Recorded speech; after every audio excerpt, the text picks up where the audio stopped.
Добро вечер. По вчерашните консултации со председателите на политичките партии, председателот Ѓорги Иванов обзнани дека овој пат решил, како што тврди во согласност со Уставот, да ја промени малку процедурата. Имено, овој пат ќе чека 61 подпис за да види кому ќе го даде мандатот за составување влада. Аналитичарите тврдат дека наполовина не може да се менува процедурата и тоа е клучното прекршување на уставната демократска процедура која отпочна со првото давање на мандатот на Никола Груевски, председателот Иванов, но исто така стои се уште опцијата дека председателот има некакво право на креативно толкување на Уставот, доколку тој не е јасен и рестриктивен во својот член 90 околу тоа како продолжува процедурата доколку еден мандатар не успее да состави влада. Се разбира, овие прашања отвараат сега нови дилеми. Дали по прв пат собранието ќе стане арена на безпримерно барање потписи, што може да значи дека некои од пратеничките групи можат да се десеткуваат под притисок на барањето потписи, ќе играат ли милиони евра, ќе се појават ли мениците за кои неофицијално долго се зборува дека играат во парламентот, ќе играат ли закани во парламентот и конечно, можно ли одредени пратеници да се потпишат на повеќе листи, со што само ќе ја доведат до апсурд иницијативата на председателот.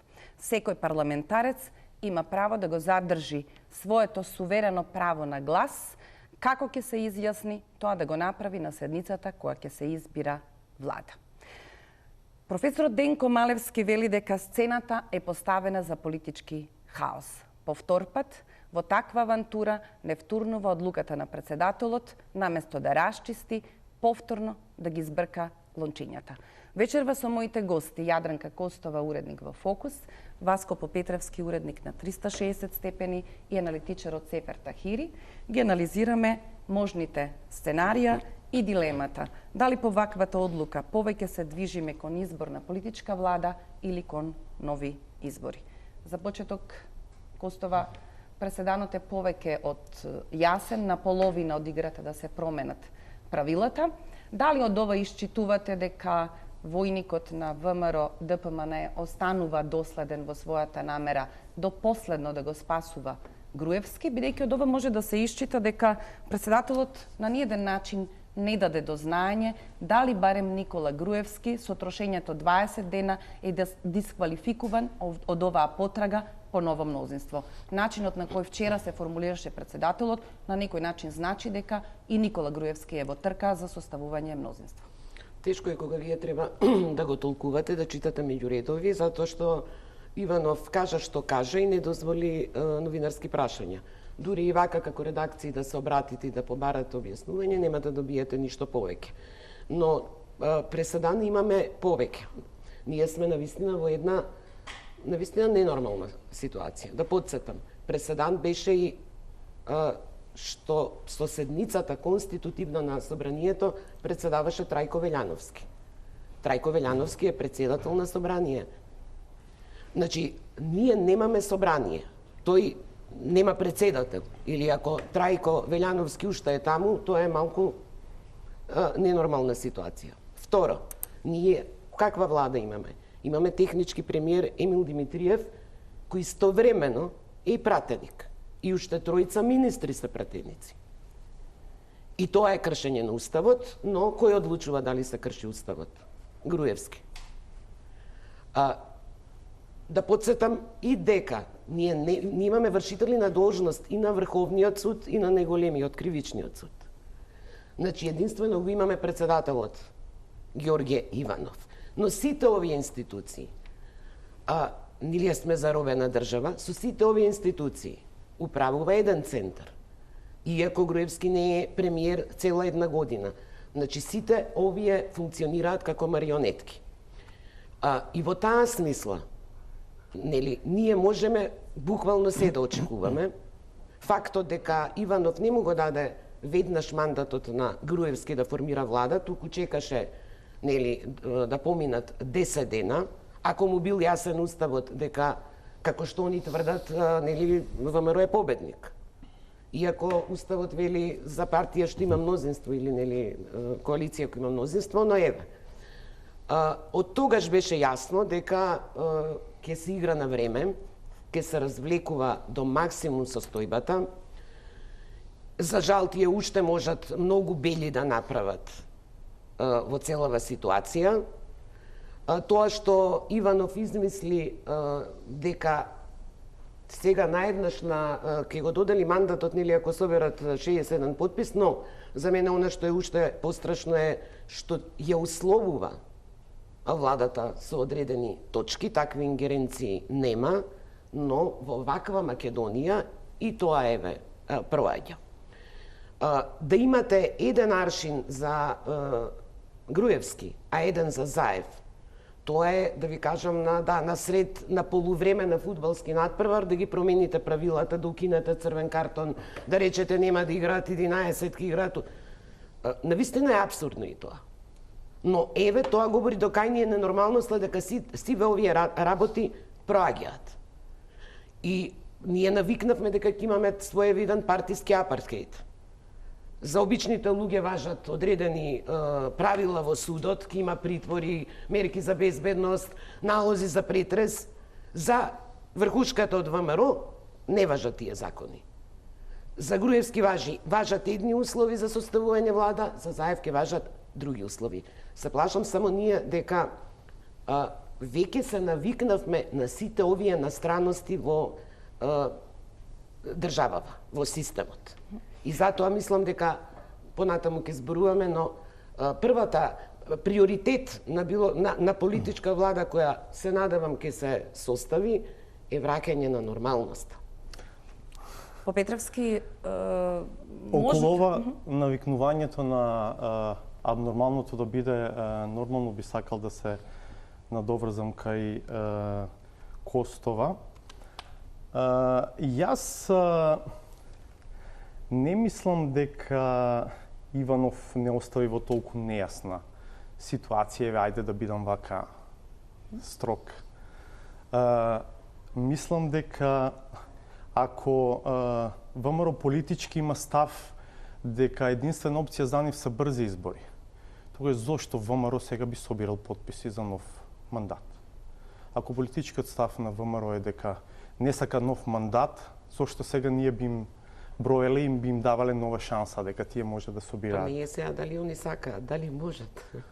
Вие се реферирате на соопштение кое дојде во ситуација која веројатно беше тешка да се издржи во Белата палата. Тоа е после одлуката на ДУИ да не даде одлука, па тоа соопштение дека излезе само нови избори, ми се чини дека беше само привремен бајпас кога изгледаше дека можеби шансите за ВМРО се дефинитивно закопани и многу повеќе аналитичарите тоа го толкуваат дека она што сака Груевски да ни го порача е дека е невозможно мандатот да оди кај друг од ВМРО ДПМНЕ, а дека определбата дека СДСМ никако не сме да го добие мандатот е некаква константа во таа приказ. Ќе бевме изненадени ако Иванов го дадеше на Никола Поповски мандатот.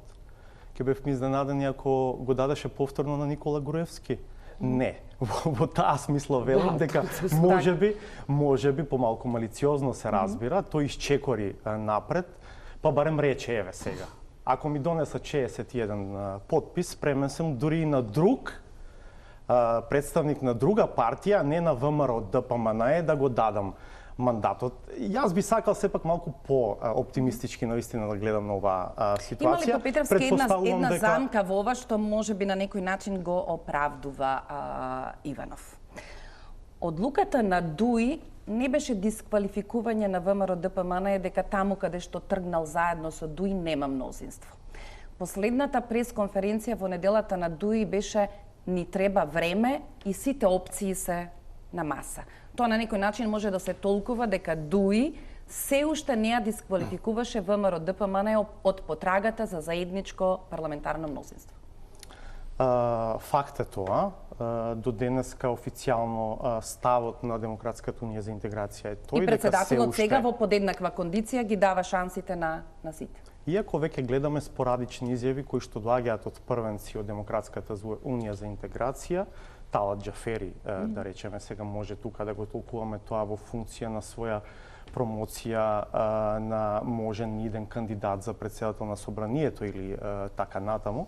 Но сепак Талат Џафери не е било кој представник на ДУИ. Тој вчера излезе со многу јасна и завчера, изјава дека ако Иванов веќе тргнал по овој пат, тогаш следен на кој што треба да му го даде мандатот е Зоран Заев. Да, официјално во мала речица се уште на масата се сите 5 опции, но некако има индикации дека... И денеска коментираше дека бомбата за растурање на највисокиот акт всушност ја направи председателот Иванов, истиот Талат Џафери. Така е. Но велам има индикации дека веројатно таму списокот од 5 опции полека почнува да се стеснува. Сефер, иако Али Ахмети вчера со задоволство, качувајќи се по прв пат на водно кај председателот, ни соопшти едно големо олеснување дека не е бомбашот самоубиец и дека конечно се ослободил од таа бомба, се чини привремено. Бројките упатуваат на тоа дека овој пат ДУИ се уште клучот кој што ќе треба да се изјасни каде ќе отидат тие 61. Ако правиме некаква математика по изјаснувањето на останатите политички партии, и ако сега всушност се собираат подписите на секој од пратениците, под предпоставка дека имаат некакво значење инсайдерските информации, дека во ДУИ е сега внатре судирот, ако правиме проста математика, на опозиционата СДСМ и не достигаат 4 до 5 пратеници од оваа фамозна листа, 4 за 61, дали е здраво на тој начин да дозволите кон политичките партии сега да влегуваат овие што се по потрага за мнозинство или мандат и да го напуштат суштествениот дел на преговарањето, а тоа е содржината на заедничката платформа на една влада?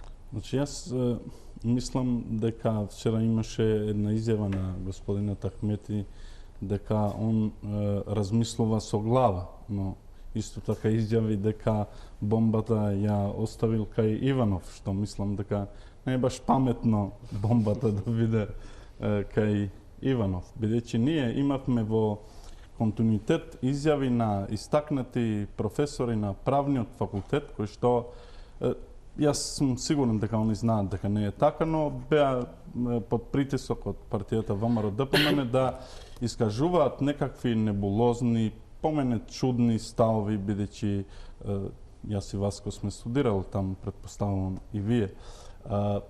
Јас се чудам на такви умови, како можат да толкуваат.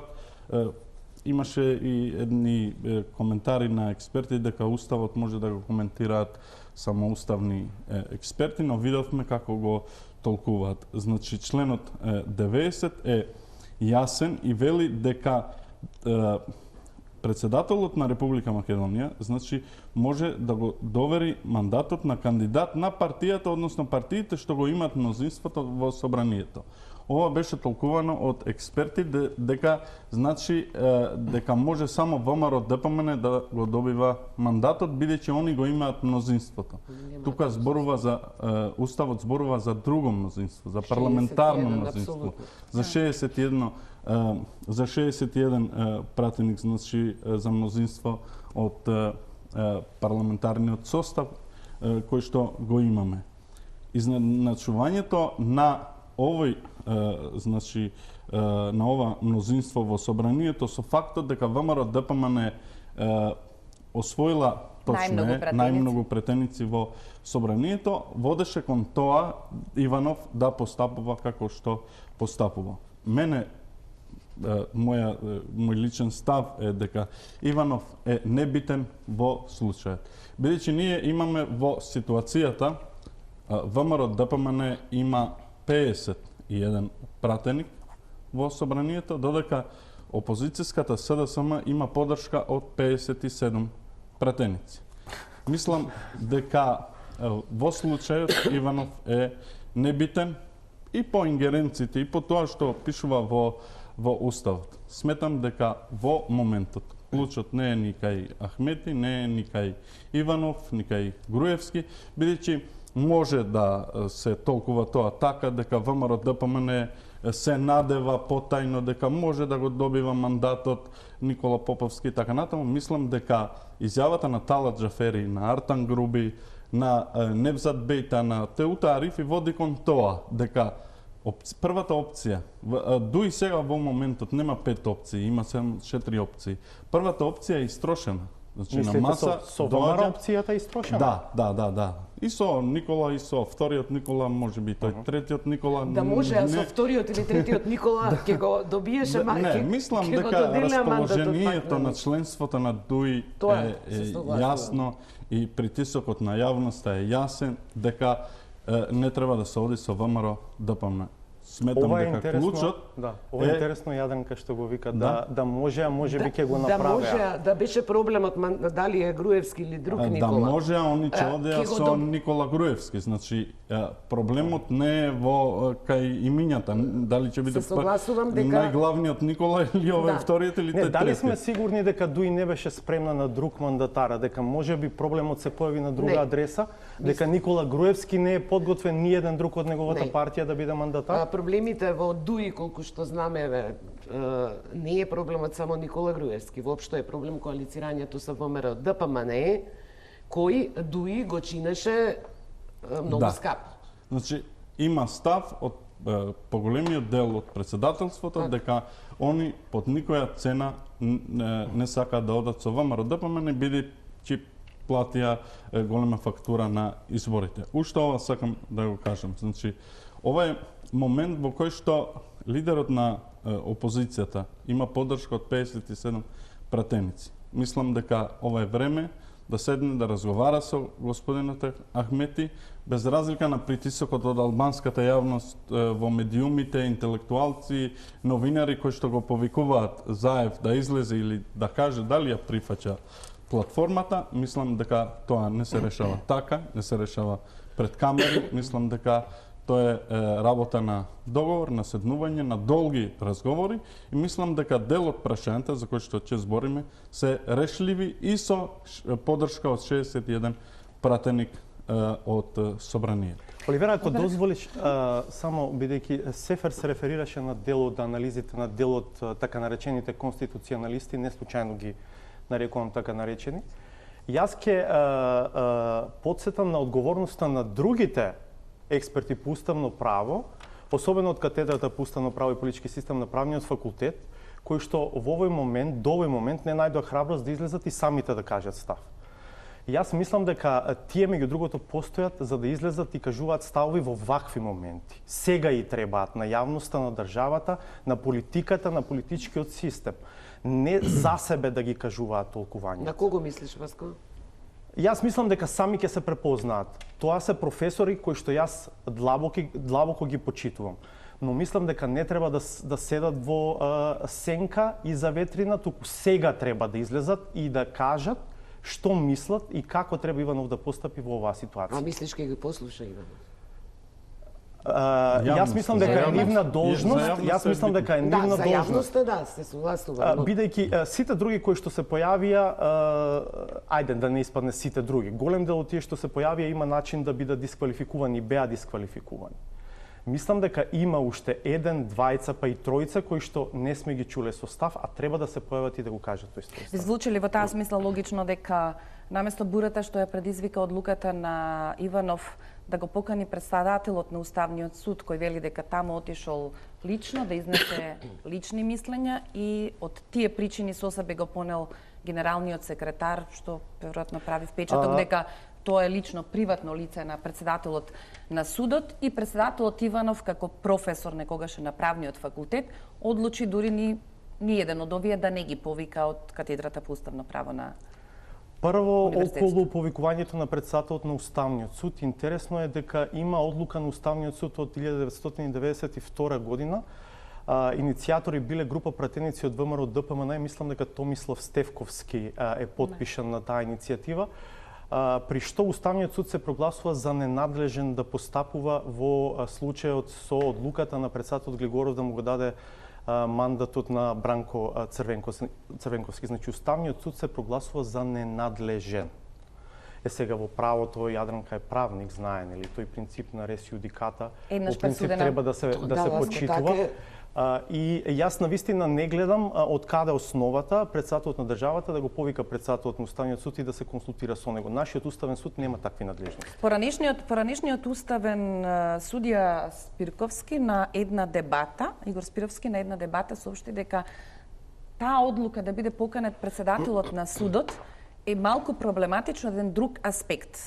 Председателот Ѓорги Иванов во оценката на неговата одговорност во некоја друга ситуација може да биде клиент кај Уставниот суд и оттаму ваквото повикување на консултативна улога на председателот на судот најмалку е неодмерена, ако не и во длабок конфликт на позициите кои што ги има Уставниот суд визави шефот на процедурата на импичмент има врска преку Уставниот суд. Тоа е точно. Она што сакав да прашаме, некако ќе треба да се легализира оваа постапка за да не изгледа како диво бркање по ходниците на пратеници кои ќе се потпишат на ова или она листа. Дали всушност недовршеното конституирање на парламентот е шансата за опозицијата на некој начин да го легализира патот до своето мнозинство, градејќи всушност мнозинство за завршување на првата седница, односно за избор на председател? Вака на прва е најлесно да се каже да, бидејќи таму ќе се декларира мнозинство.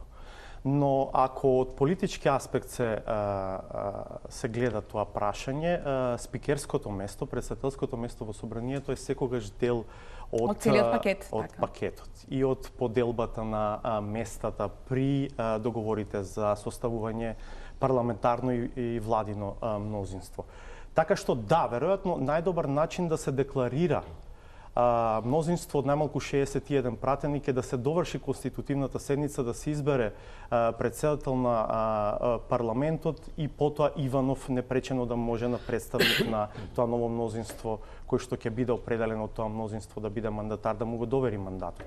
Но велам, политички ми изгледа тоа проблематично и од тука предпоставам дека СДСМ најверојатно ќе оди по оваа друга патека. Велам СДСМ, иако вие велите имаат и другите шанса да го прават тоа, но предпоставам дека Јас обидувам да иронизирам дека знаете како е кога ќе тргнат тие контраакции кои ги организира ВМРО-ДПМН, лесно можете да му речете на Амди Бајрам, напиши состав, ти собира исто така пратеници, запишувај. Ако сакате воопшто да и се ругате на целата контрапотписи, зошто па еве не сме го виделе тоа, имаме шанса и тој момент. Не, во пазарењето спикерско место, не знам, помалку едно министерско или помалку две помали ресори и така натаму, веројатно е значајно од политички аспект збору. Она што Јадранка не ни го дефинираше вчера председателот е прашањето дали тој се уште мисли дека неговите денови за одлука се повторно 10, како што во првата процедура опишува членот 90 од Уставот. Јас така го протолкував, дека сега е даден рокот од 10 дена во кој ќе мора да се покаже дека постои 61 Никола Груевски не успеа во 12 на полноќ на 29. Парламентот го извести. 10 дена додека беше. Парламентот го извести председателот во понеделникот. Според тоа е рокот од кој течат новите 10 дена на Иванов. Да, денеска се потрошени 4. Она што е важно е дали е така или Иванов ќе го смета моментот кога ќе го добие списокот со 61 за моментот кога ќе му течат 10 дена? Може како сака од досегашното искуство и нивната практика, се можам да очекувам. Било како да го протолкуваат и да не убедуваат дека така пишува во Уставот. Значи, кога го спомена дека Уставниот суд веќе има донесено таква одлука, да, тоа би важело во нормална демократска држава, каде што функционира поделбата на власта, а не во заробена држава. Што ние дочекавме од Уставниот суд? Да се вратиме и околу амнестијата кога беше. И амнестијата што ја донесе председателот. И ние постојано не шокираат и не изненадуваат вакви работи. Значи, ние заради јавноста ќе разговараме како е Уставот и како треба. Но лично не очекувам од нив, не знам, промени кон позитивно. Затоа што мислам дека тие се во своевидна паника. Иако станува збор за една група луѓе од врхушката на кои им се закануваат судски процеси, да ве потсетам дека нели првиот туш го доживеа на 11 декември вечерта, нели очекувањата за 60 и не знам колку пратеници. Она што се случуваше пред Државната изборна комисија, јас прв пат забележав во представниците на оваа партија, во нивните настапи, една хистерична жичка, една паника. Луѓе, па тие на 24 декември се тепаа пратеници, новинари, и се продолжија седмицата онака кул, мислам, како ништо да не било. Онаа хистерија што ја можеше да се забележи во настапите нивни, во заканите што се праќаа пред ДИК, јас прв пат ја забележувам кај оваа гарнитура на ДПМН. Сега, тоа е одраз на тоа, алтернативата што е за врхушката, ако не се на власт. Овие неколку недели намета се странските непријатели, нели? Оваа власт владее со тоа што продуцира постојано домашни и надворешни непријатели. Беше Сорос, па беше, сега се амбасадорите, сега фрчат оние соопштенија, она вчера што го читавме за средбата со германската амбасадорка, не знаеш дали да се смееш или да плачеш. И мислам дека они се однесуваат како деца на мали деца во осмолетка кои ги носат на екскурзија, во автобус и пеат, и кога автобусот влегува во тунел, тие почнуваат да урлаат уште повеќе, со тоа мисла дека стравот ќе си го разбркаат. Така да ова однесување во изминативе месеци половина е поинакво однесување на луѓето од ДПМНЕ, за разлика од сите изминати 10 години кога се на власт. А тоа е затоа што ако не се на власт, неколку луѓе, не зборам, станува збор за судски процеси, алтернативата е многу страшна.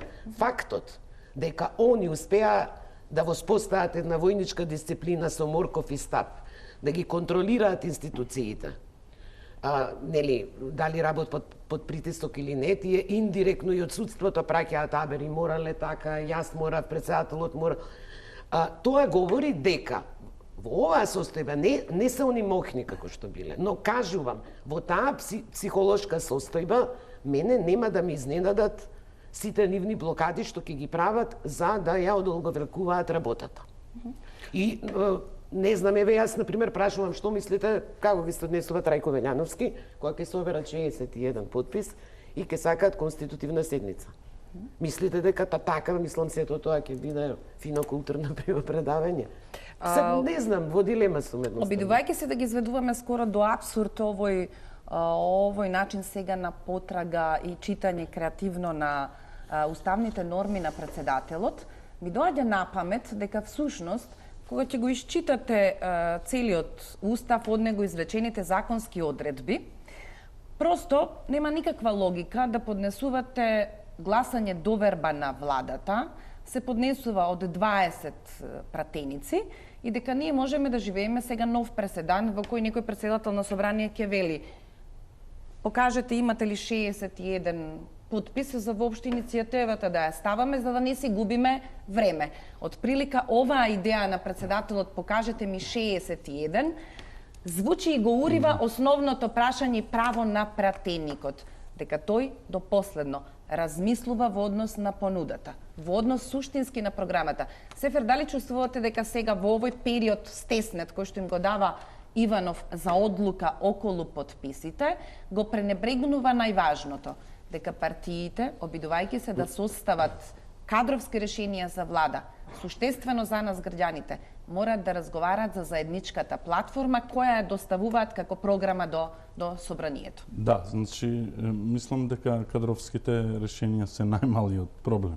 Проблемите се договарањата околу точките за кои што би се формирала владата. Инаку, ако зборуваме од аспект на уставот, уставот е веќе прекршен. Бидејќи тука пишува дека е должен во рок од 10 дена од конституирањето на собранието. Тој рок е поминат. Значи, сега толкувањето дали Заев ако достави листа на 61 пратеник е од денот или пак од моментот кога се сретнал со Заев, мислам дека ќе има произволни толкување. Јас не го разбрав дали Иванов мисли Заев нему да му ги однесе подписите или во собранието. Не, па веројатно бидејќи за да се почитува другиот член председател да го довари мандатот. Аргументот кој што го имал Иванов во средбите со политичките партии бил, а е нејасен, бил дека он од Никола Груевски добил наводна потврда дека он има мнозинство од 61 пратеник. Нели, тоа не било доставено на писмено како список на пратеници и така натаму, веројатно тоа било усмено истакнато. Значи тоа го има кажано во средбите со опозицијските албански партии, предпоставувам го кажал и на средбата со Ахмети и со Тоа е така Заев. наречената логика од досегашната уставна. Мислам дека ова Васко што го вели, мислам дека е многу битно. Не е важна процедурата. Бидејќи сега уставот е прекршен, видовме што може да се случи, сега важен е политичкиот момент. Нели, правото е резултат на политички договарања, сега пак истото го имаме. Значи, сега е важно дали може кандидатот за мандатар на новата влада, господинот Заев, да собере 61 пратеник. Има една варијанта за која што верувам дека во ДУИ ќе размислуваат. Тоа е дека ако имат некакви сомненија дека владината програма нема да ги содржи сите точки, да му дава шанса со 4 подписи од нивните 10, па да тече процедурата за составување на новата влада, креирање на програмата и така натаму, и да се види до моментот на гласање на владата. Сметам дека клучниот момент е дали има подготвеност, значи, бидејќи ние секогаш работите ги индивидуализираме и велиме дали Заев има спремност. Не е работата кај председателот на најголемата политичка партија, значи се работи за СДСМ, дали оваа партија има спремност да седне и да разговара за овие клучни точки кои што се во платформата, така наречената веќе и позната албанска платформа, која што ги содржи точките за кои што нели се залагаат поголемиот дел од политичките партии. Лично, кој е мојот став, како јас го толкувам Заев на првиот прес после неколку, значи, дена мол, нормално како дел од стратегијата на односите со јавноста, бидејќи секоја изјава од опозицијата сега може да се толкува како во предизборниот период, кога имавме изјава за можност на учениците да учат на албански јазик во образованието, тоа беше толкувано како изјава за федерализација, кантонизација, поделба на државата и така натаму. Јас, господинот Заев, го прочитав дека има подготвеност за да се разговара за точките кои што се дел од платформата. За тие кои што пак истакнувам, ги исклучувам точките за кои што е потребно двотретинско мнозинство, бидејќи очигледно дека тоа не може да успее. Ако ми дозволите една минута, би ги набројал кои се точките за кои што може да се договара и може да има многу брзо ново парламентарно мнозинство. Значи, тоа е првото прашање е прашањето на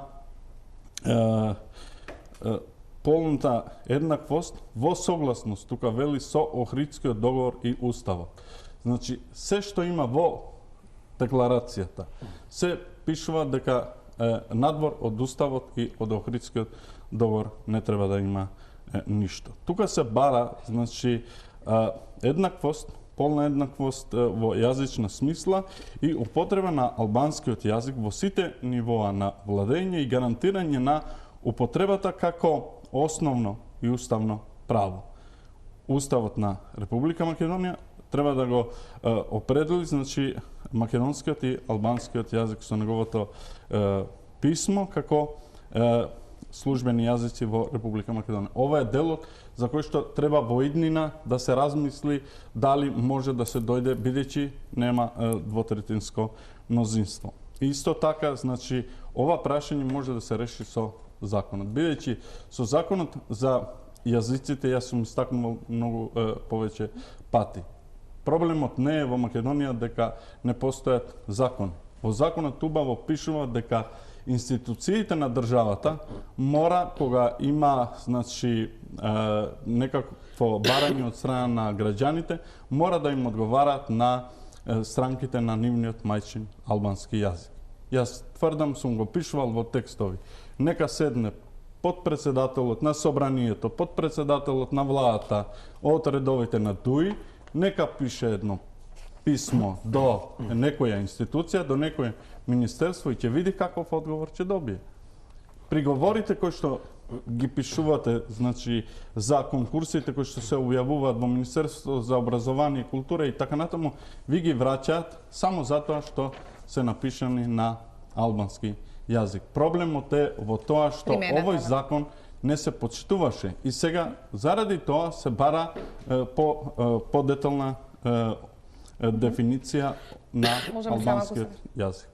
Ова за што сега зборува по Петревски Тахири, неретко го истакнувал и во своите јавни настапи и Ахмети, но наместо да си ја врши својата работа во владата, имаше потреба од време на време во медиумите да соопшти дека клучниот проблем всушност е имплементацијата и на досега некакви донесени решенија и немањето волја владата да испорачува дури и она што го запишала во своите законски одредби. Се разбира, никогаш не слушнавме и одговорност од ДУИ во однос на тоа како се однесуваш во влада ако веќе имаш закон и не бараш комплетна имплементација на решенијата кои што се во законот.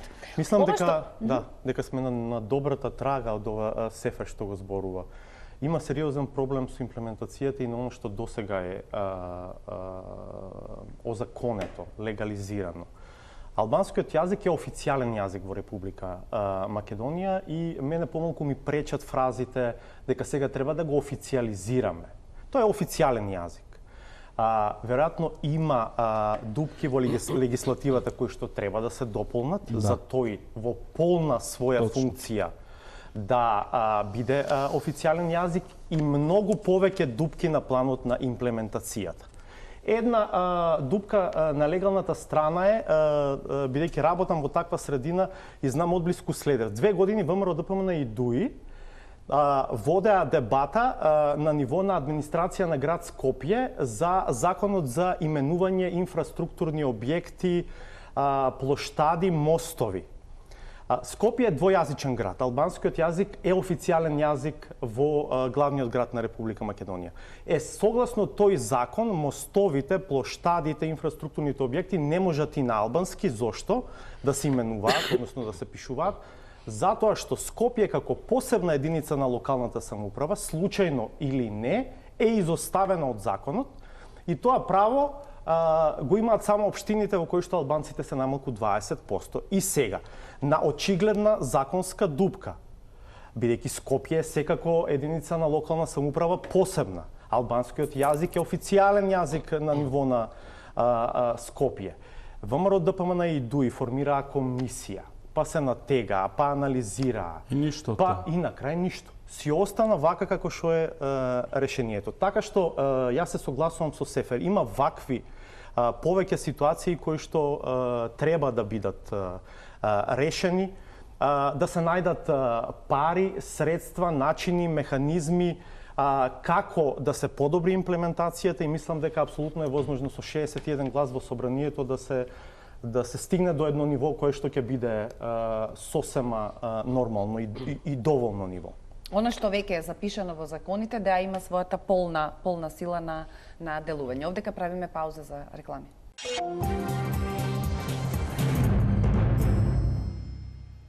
По Петровски ВМРО ДПМН направи невообичаена дипломатска преписка со Американската амбасада, со Брисел и конечно доби соопштение од Москва. Заедничкиот именител на претходната условна полемика е да им одговорат зошто се за широка коалиција, прашањето кон Коцијанчич, и прашањето кон Вашингтон, дали во име на новата администрација тие всушност туркаат опција и подржуваат опција да се доврши процесот за создавање влада и ја исклучуваат можноста за нови избори. Ја проследивме таа полемика кој одговори, кој не одговори, но дали сето тоа го наблюдувате во рамките на еден цел изведен концепт од страна на ВМРО ДПМН, кој полека ни го прави сега новиот профил. Можеме да соработуваме само со новата администрација. Тоа значи дека амбасадорот Бејли веќе има оценка дека длабоко навлегол во внатрешните работи, се ставил на страната на една политичка партија, па бара да се... Ние сме суштински проамерикански, ние сме тие кои што во мај 2008 година ја потпишаа стратешката декларација за пријателство и соработка меѓу Соединетите американски држави и Република Македонија, се сеќаваат сите, Милошовски и Кондолиза Рајс. Сега, да, факт е тоа, во време на ВМРО ДПМН е потпишена таа декларација и сега има една очигледна доза на нетрпеливост кон пораките кои што доаѓаат од амбасадата на САД во Скопје на оваа линија. Амбасадата на САД која што во своите пораки конзистентно во последните месеци ја повторува пораката дека новата влада ќе мора да се концентрира на реформите, ама пред се на владењето на правото. И тоа е тоа што веројатно најмногу го дразни ВМРО ДПМН. Но во декларацијата која што ВМРО суштински го прави проамерикански ориентирано, а сега му пречи ова што наводно како како став доаѓа од амбасадата на САД, практично го пишува истото.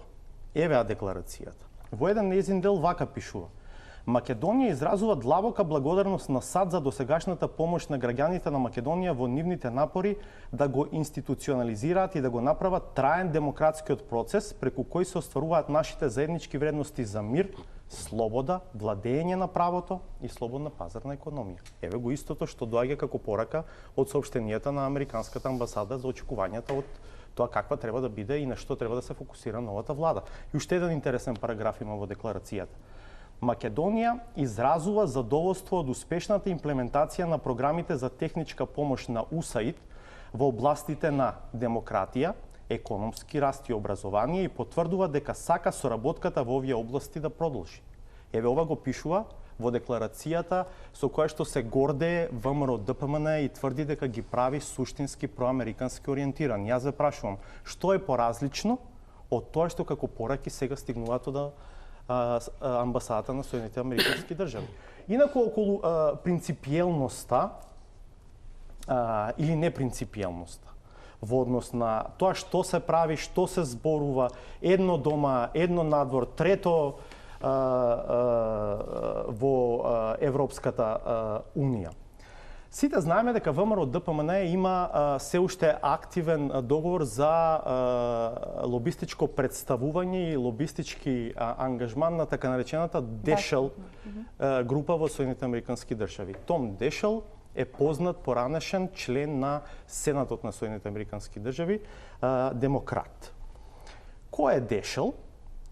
Јас ќе ги поедноставувам работите за на некој начин да стигнеме до она што сакам како порака да го извлечам. Дешел е соросоид.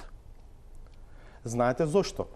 Затоа што не треба многу напор, доволно е да се прегледаат само регистрите за тоа кој кому колку пари донирал во кампањите за изборите за Сенатот, за да се види дека Том Дешел примал пари од Џорџ Сорос за своите кампањи. Значи, соречникот на ВМРО ДПМН е Том Дешел е соросоид. Соросоидот Дешел, лобистот на ВМРО ДПМН е партијата која што секој месец му уплаќа официјално по 50.000 американски долари за тоа што ги застапува во Соединетите американски држави. Во мај 2016 година официјално ја поддржа Хилари Клинтон во претседателската трка за Белата куќа. Том Дешел е лобистот на ВМРО ДПМН. И не само тоа. Том Дешел во неколку наврати и неговото семејство донираат пари во кампањата на Хилари Клинтон во оваа председателска кампања. Дали можам да влечам заклучоци дека парите кои што ВМРО ДПМН му ги дава на Том Дешел за своите активности, Том Дешел ги дал за да ја помогне Хилари Клинтон во незината кампања? Дали се во ова не води кон заклучокот за непринципиелноста, недоследноста, неконзистентноста во ставовите на ВМРО ДПМН за сите овие прашања? Значи, ВМРО ДПМН има лобист во САД Соросоид, кој што ја поддржал Хилари не само декларативно во председателската трка, туку и со пари. А сега ВМРО ДПМН се колне во Доналд Трамп. Мислам дека се промени односите и Никола Груевски чекаше до последно во изборната кампања да се сретне со Хилари Клинтон, но сега плочата е променета, сега се главни вести приказната со конгресменот кој што ќе ја отпочне можеби иницијативата за разгледување на действијата на Бејли во Скопје. Денеска амбасадата одговори дека со задоволство на сите прашања ќе одговори тоа демократската процедура, ниту прв, ниту последен можеби ќе биде Бејли што ќе исполни својата демократска обврска да реферира таму каде што во надлежните комитети ќе биде побарано тоа од него, но неверојатно е како може да се молчи на вакво соопштение на руската амбасада, која се чувствува како потполно домашна. Ова не е прво соопштение. Последнова година и пол од бомбите. Кои успеваат да ги препознаат надворешните фактори кои роварат низ Македонија, а руската амбасада без малку себе си се представува како домашен фактор. Ке се надоврзам ова и Васко што го кажа, но јас не барам воопшто одамна не барам принципиелност и доследност кај Груевски и партијата што ја предводи. 1000 пати сме пишувале во последните години, ќе видите како тој се однесува кога е во опозиција, кога беше во опозиција се жалеше кај странските амбасади, самиот го изјавувал тоа. Се жалеа во Хелсиншки, значи он го правеше сето тоа што сега го смета непријателски чин. Критериумот за да бидете непријател, а влада е на тоа, нели, создавајќи како фабрика за создавање на непријатели домашни и надворешни, дали вие ќе размислувате, 100% ќе ја поддржите неговата политика. Во моментот, ако не се согласувате со нешто, вие влегувате во графата непријател. Мешање во внатрешните работи. Па ве молам, значи, ние нели имаме аспирации да влеземе во Европската унија и во НАТО. И тие земји не мониторираат како оди тој процес. Имаме извештаи од таму, не оценуваат. Зошто соопштенијата од Руското министерство не ги третираат дека се мешање во внатрешните работи? Не се мешање, затоа што убаво им звучи. Колку што знам, Македонија не аплицира и не претендира да биде член на Руската федерација. Значи, какво е тоа мешање кога ќе кажат не следат и не мониторираат? Како не му пречеше на Груевски кога со Маријан Ѓорчев одеа во Американска амбасада, како на систематски преглед еден по друг, како не му пречеше поддршката што тој имаше во тоа време? Како не му пречеше УСАИД и парите кои го плаќаа кога беше советник во Србија? Како беа добри Freedom House и Репортери без граница до 2008 кога оценките за слободата на медиумите беа одлични? Како во моментот кога ќе ве рангираат подолу, вие станувате наеднаш, не знам, соросоидна организација, платеници, такво расфрлање со тие етикети, во кои како од шведски стол, како на шведски стол, нели, се зима тоа што се сака, тоа се прави некаква приказна, некакви страшила и бабароги во кои дел од нивните фанови веројатно и почнуваат да веруваат во тоа. Значи, никаква принципиелност и никаква доследност. И станува збор во моментот. Сега е Доналд Трамп, нели, омилениот. Тоа е како давеник за сламка. Сите очекувања сега се од Доналд Трамп. Замислете, еве, наредни 3-4 месеци да не добијат никаков фабер. Ке стане Доналд Трамп непријател? Никаква, нема врска, тоа јас дури не гледам, дури и Москва им е драга, покрај, нели, според авторитарните методи на владење, повеќе за тоа што они добиваат некаква поддршка. Она за мене што ми беше интересно што сега и Али Ахмети доби поддршка од Москва. Бидејќи таму во соопштението не се споменуваат партиите, него лидерите Никола Груевски и Али Ахмети. Тоа е логиката по која ДПМН под раководство на Груевски ги прави списоците на патриоти и предавници. Надворешни Интересно е непријатели. што соопштението на Руското министерство за надворешни работи доаѓа еден ден по средбата на Никола Груевски со рускиот амбасадор во Скопје, во кој бевме известани само дека се согласиле или како се вика, се препознале во истото дека шарената револуција сериозно влијаела на економските инпути на Република Македонија и од прилика толку. Соопштението на Министерството има важни два дела. Првиот е овој за кој вие зборувате, дека одредени западни центри се обидуваат да ја погазат волјата на македонските граѓани и нивната одлука да им дадат мандат на Никола Груевски и Али Ахмети преку нивните партии да ја продолжат владата. Има еден друг дел кој што всушност ја компромитира позицијата на ДУИ, дека за нив е недозволиво партија од друг блок да може да избира кој од другиот блок ќе може да прави влада. Тоа е веројатно позицијата на ДУИ, дали ќе го избере ВМРО или СДСМ. Но она што сакам да го прашам Сефер, не е неважно.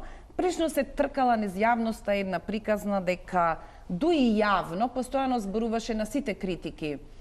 Зошто седите во ваква влада? Представниците на ДУИ велеа дека не смееме да дозволиме позиција во која актуелното водство Македонија ќе ја сврти кон Анкара и Москва. Во последен период, меѓу другото, анализите на ДУИ биле ние би ја напуштиле владата, но опасноста е дека тогаш ВМРО ДПМН уште повеќе ќе го засили тој курс кон Москва. Мислите ли дека сега во овие преговори ќе бидат важна ставка и овие пораки, оние што ги испраќа ВМРО ДПМН околу целиот контекст на цивилното општество, јавните најави дека ќе почне чистката и линчот на сите кои тие ги обележуваат за соросоидни, и овие линкови кои претпоставувам за ДУИ ќе бидат важна одредница? Значи, вистината е ова дека сите овие години ние всушност во рамките на владата имавме две линии во делот на надворешната политика. И тоа треба да се кажува отворено. Значи, едната беше линијата на ДУИ, која што беше барем декларативно проинтеграцијска, проевропската унија, про НАТО и така натаму. Од друга страна имавме една поригидна политика од страна на ВМРО ДПМН, која што беше на, како да кажам, во стилот топло-ладно во делот на меѓународните односи. Мене ситуацијата во која што се наоѓа ВМРО ДПМН ми заличува на таа од 2002 година. Исто имавме ваков речник од страна на оваа партија. Ако се сеќаваме на изјавите на Љубе Бошковски за пета колона, за странски агентури, исте речникот. Сега малку е променет, има и на Антонио Милошовски. И на Антонио Милошовски, и на Љупчо Георгиевски. Да, знаеме, одеше со тренерки во владата за да се сретне со меѓународните представници, дури имаше изјави кои што беа. Мислам дека ова на целата држава и наштетува и сметам дека ќе се најдат разумни сили да не се продолжи кон продолжување на непријателството со странскиот фактор, бидејќи ние знаеме дека меѓународната заедница сите овие години и помагаше на Македонија. Точно е и ова дека во делот на ова што го велите линчувањето или тенденцијата за јавно линчување на личности, групации, цела опозиција и така натаму, има сосема различни мислења. ДУИ имено не се согласува со изјавите кои што беа дадени за така наречена десорозација и така натаму, бидејќи сметам дека тие изјави се дават во афект, во ситуација на паника и имаме ситуација во која што секој втор кој што ќе излезе со некаков став може да се стави во таа графа. Прашањата поврзани со интеграцијата, значи се дел и од оваа платформа за која што зборувам од декларацијата и мислам дека ќе бидат суштински, но не може да бидат дел од програмата на владата, бидејќи нели за промена на името, веројатно ќе треба да има еден поширок консензус. Но јас сум убеден, знаете како деновите многу размислувам, сите размислуваме како може да продолжиме напред. Ја сум сигурен дека и доаѓам до тој став дека во хетерогено општество како што е нашето, земјата не може да ја водат напред партии кои што се залагат за хомогени општества. ВМРО ДПМН се залага за хомогенизација во општеството. Тоа е легитимен став, но очигледно не проаѓа, бидејќи зборувате таму во изјавата или пак соопштението на руската амбасада, волјата на мнозинството. Што значи волја на мнозинството? Волја на мнозинството значи 67 пратени. Зошто, например, тоа е демократијата. Демократијата е избори, но демократијата и работа на гласање на владата во собранието. Не мислиш дека и кај Дуи го има тој страв, дека партнерството со Заев ги води во, како го велат тие сега, користат една фраза политичка асимилација, тоа што еден дел од нивните гласачи заминале кај СДСМ. Добро. Сега ако Дуи отиде во коалиција со СДСМ, може само да го зајакне, засили тој процес. Не мислиш дека и Дуи игра на картата на тоа дека само во коалиција во која што се антагонизирани односите во однос на етничките прашања помеѓу македонскиот партнер се чуваат нашите и вашите. 11 декември покажа нешто друго. Мислам пораката ако не ја разбрале. Не, јас само прашувам дали Дуи навистина не се плаши од тоа. И еве кажувам дека во Дуи, меѓу другото и председателот на Дуи, сега јас не дека го интерпретирам него како мисли, тоа е негово право, но ние имаме право да кажуваме. Меѓу другото и ова е стравот. Но јас мислам дека во принципиелна коалиција која што ќе биде врз здрави основи, бидејќи коалицијата помеѓу ВМРО, ДПМН и Дуи беше врз нездрави основи, беше врз тендерски, коруптивни, криминални основи и така натаму за кои што слушавме во бомбите. Јас мислам дека ако има договор за овие прашања за кои што зборев, значи за јазикот, за економската еднаквост и општествената благосостојба, за засилувањето на владењето на правото и за решавањето на прашањето на името и тука во делот на засилување на владењето на правото влегува и продолжувањето на СЈО и расчистувањето на неколку монтирани политички случаи. Јас сум сигурен, не само на ова маса, и јавноста која што не следи е уверена дека случаите Монструм, Кумановскиот случај, случајот Сопот, треба да на некој начин да се преиспитуваат и да има нови. Мислам дека овие прашања се решливи. Што беше приоритет за Дуи во 8-9 годишно коалицирање? Тоа е друго прашање за кое што сме зборувале. Ако се враќаме во историјата, ја не сум склон да се вратиме точно, легитимно е ова што го кажував, но јас ги истакнувам прашањата. Прашањата за кои што ги кажа, мислам дека се решливи, низ дол разговор. Сета, што ако имаме мандатар кој што ќе излезе и ќе каже вака? Не затоа што Дуи ми бара, затоа што јас ова го сметам како моја премиерска обврска кон граѓаните на оваа земја. Значи, треба овие прашања да бидат решени. Што ќе прави Дуи во таа влада? Значи, тоа сакам да го прашам. Значи вака, значи прашањето на употребата на албанскиот јазик како втор официјален јазик во државата беше храбро истакнато од Зоран Заев. И мислам дека дел од гласовите кои што ги доби од албанците се токму заради овие на некој начин храбри ставови во делот на интеретничките односи. Сметам дека Дуи не треба да има страв од фактот дека бидејќи пак доминантната позиција ќе ја има СДСМ. Јас сум ја мислам не е спорно дека ќе разговараат со не.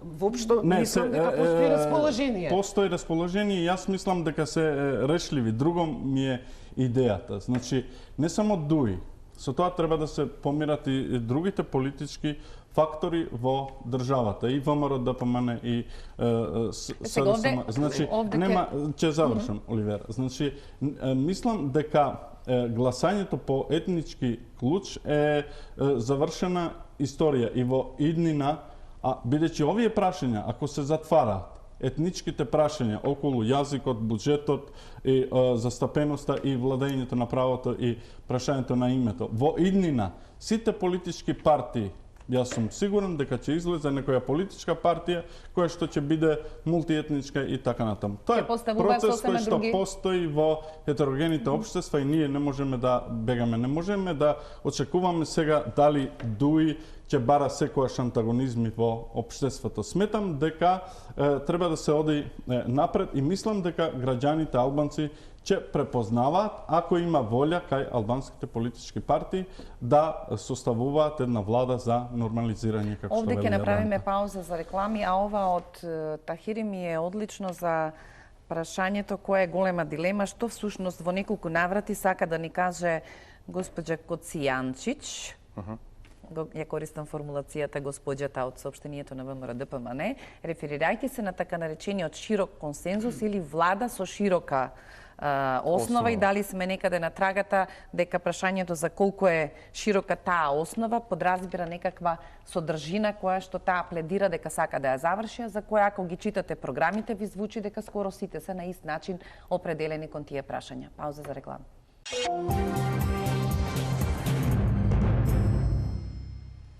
Остана тајна како завршија преговорите до недела и не успеа да финишираат поради соопштението на ДУИ дека им треба уште време и сите опции се на маса. Но подоцна, Костова да речеме, Талат Џафери ни соопшти дека работата се прекршила, не успеале само поради немањето согласност за СЈО. Се ова што претходно зборуваше Сефер како варијанта која треба да ја разгледува Зоран Заев, веројатно веќе Никола Груевски во име на ВМРО ДПМН ја затворил. Многу беше битно дека во неделата, додека попладнето веќе кога се исчекуваше гласот од Мала Речица, провладините медиуми јасно и гласно соопштија дека за ВМРО ДПМН ја прифатиле платформата на албанските партии. И крај на приказната е тука. Не сакам да враќам филмот колку целата кампања Груевски ја водеше со антиалбанска реторика, сакајќи да го оцрни Заев. И тоа му се врати како бумеранг.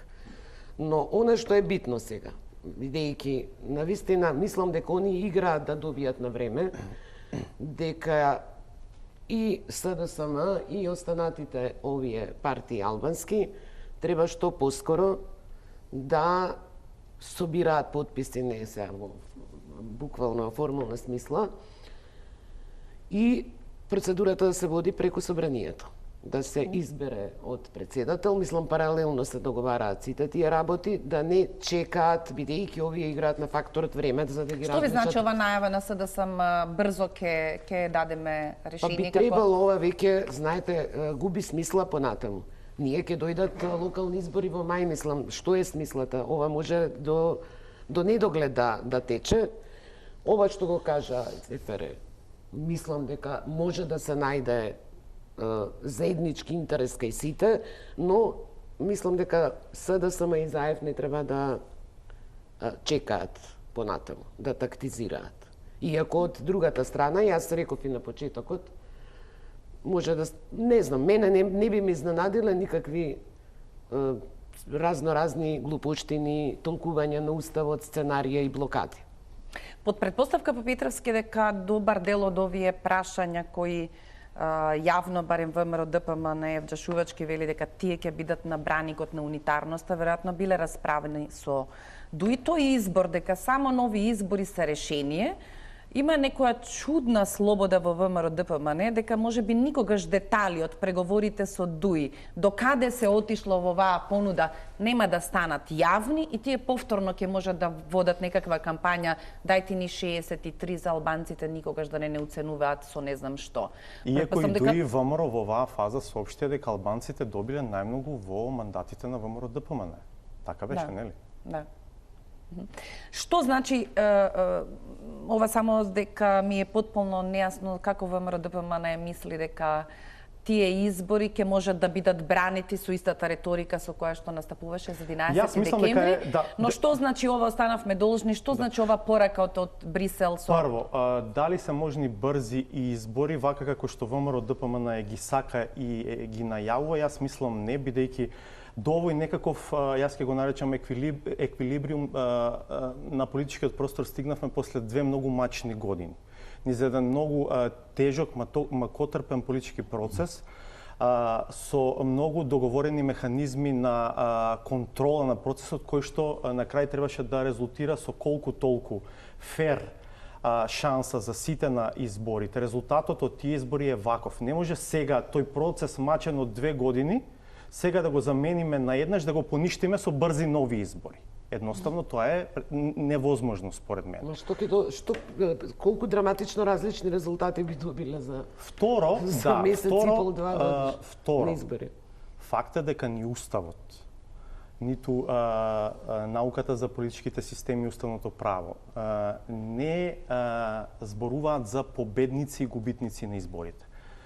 Се зборуваше веќе на јавна сцена за политиколошкиот аксиом, дека победник е оној кој што формира влада. Не случајно и Брисел, и Вашингтон, и Берлин молчат. Нема влада, немаат кому да честитаат. Чекаат тој што ќе има 61, кој ќе биде премиер на тие партии ќе им честитаат. Околу широка влада, широк консензус во парламентот за реформите, широка коалиција, јас не сум сигурен навистина што сака Брисел да каже, навикнавме веќе Хан едно да кажува, да се да објаснува, сега и портпаролката е во слична ситуација. Ако им идејата широка коалиција, односно широка влада, мислам дека се контрадикторни самите со себе, бидејќи ако прибеитните реформски приоритети и владењето на правото треба при тоа да бидат приоритет, јас мислам дека кај една структура во моментот која што е води определена елита нема спремност за такво нешто. По мене широка влада ќе биде трома, неефикасна, таа само ќе ги кочи реформите, нема да бидат, ќе бидат направени само навидум реформи во делот на владењето на правото, а де факто ќе ги амнестира оние за кои што сметам дека не смеат да бидат амнестирани. Одлично, ова што сега подсетува Васко, кога се честита, и се чини дека на таа мина налета Пандели Мајко, бидејќи откако јавија преку топ ченел дека е направена коалицијата. Налета и опозицијската демократска партија, мислам дека одлучија да честитаат. Не, ние живееме во таква ситуација, значи кога лажните вести стануваат вистински или се обидуваат да стануваат вистински информации. Значи широка влада мислам дека не е опција, бидејќи не само СДСМ и ДУИ е против таа опција, бидејќи во таа влада би биле Груевски и неговата значи неговите соработници. Мислам дека оваа опција паѓа во вода. Втората опција, значи за која што се залага ВМРО ДПМН, исто така не зависи од неа, бидејќи и за распуштање на собранието треба 61 пратеник. Ние се наоѓаме во ваква ситуација во која што е малку безизлезна и јас сметам дека ова што го истакнувам дека сите овие години, со ова ќе завршам. Господинот Заев храбро играше на политичката сцена. Го плати дел од фактурата со изјавите за јазикот, за интеграцијата внатрешна во општеството и така натаму, дека треба да градиме заедничко општество и заедничка држава и така натаму. И мислам дека од тој пат, без разлика дека блокадите нормално ние треба да очекуваме дека ќе има протести, ќе има реакции, ВМРО ДПМН нема да остане со вкрстени раце и да гледа сеир како Заев убаво составува влада со ДУИ и со другите партии. Тоа што е битно е дека ако се доаѓа до договор за декларацијата, Заев Значи, кандидатот за мандатар ќе има поддршката од не само од 61 пратеник, туку од 69 пратеници, ќе има поддршката од сите политички партии на албанците и мислам дека тоа е добар показател дека во државата може да се движиме напред. Јас имам една листа од 12 големи настани, меѓу која нема да ги набројувам, знам дека времето е при крај, меѓу која и војната во Република Македонија, во кој што се направија некакви отстапки кон албанците. Сметам дека граѓаните, сограѓаните од македонска етничка припадност треба да бидат смирени, не треба да потпаѓаат под влијание на пропагандните мегафони на власта дека тука ќе се случува некаква федерализација. Именно 2004 имавме територијална поделба, не се случува, Македонија не се дели, декларацијата не зборува ни за федерализација, ни за кантонизација, зборува за спроведување на правата на албанците во рамките на Уставот и Охридскиот договор и мислам дека место за паника не треба да има. Костова, само кратко, знам дека безброј пати сме се вртеле во круг со надеж да поминеме една епизода и потоа забораваме да си ги досредиме правилата за да не се најдеме следниот пат во иста ситуација. Дали настаните низ кои поминуваме во овој период не поучуваат дека треба да се отвори тефтерот и да се запишуваат сериозните замки во недореченостите на законот, обврските околу некои нејасноти во Уставот, каде што ќе создаваме систем кој што не е проблем ниту во Уставот, ниту во законот, туку во оние кои ги толкуваат и практикуваат имаат мокито. Мислам дека најмногу зборувавме нели околу декларацијата на албанските партии кои се битни за надминување на оваа криза за да се формира влада, но оваа криза има криминален корен, на тоа воопшто не посветивме внимание. И ова што ни се случува е цело време стравот од една врхушка од неколкумина луѓе кои ја водат партијата за да не завршат зад решетки. Бидејќи, пак ќе повторам, уште ги контролираат, имаат конците во рака со одредени институции, ни се случуваат сите овие работи.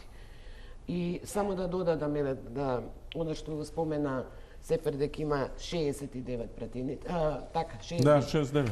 Јас очекувам дека доколку се случи и се формира владата, тоа мнозинство ќе биде зголемено и со други пратеници. Добро. Претпоставувам. Откако веројатно нема да бидат клучните, и има сосема логика. Представниците на етничките заедници скоро како безмалку да изразиле став дека нивниот интерес единствено може да се остварува преку оној кој што ја има власта, па можеби ќе гледаме голем трансфер. Не се решава кризата ако специјалното јавно обвинителство не му се возможи да работи и нема специјално судско одделение. Значи, тоа е еден од условите со сите други точки и мислам, јас верувам дека ќе најдат заеднички еден јазик и консензус. Ви благодарам што вечерва бевте мои гости. Ова е топ тема за четврток, веќе утре ве очекува колегата Боби Христов овде во студиото на Телма. Благодарам уште еднаш.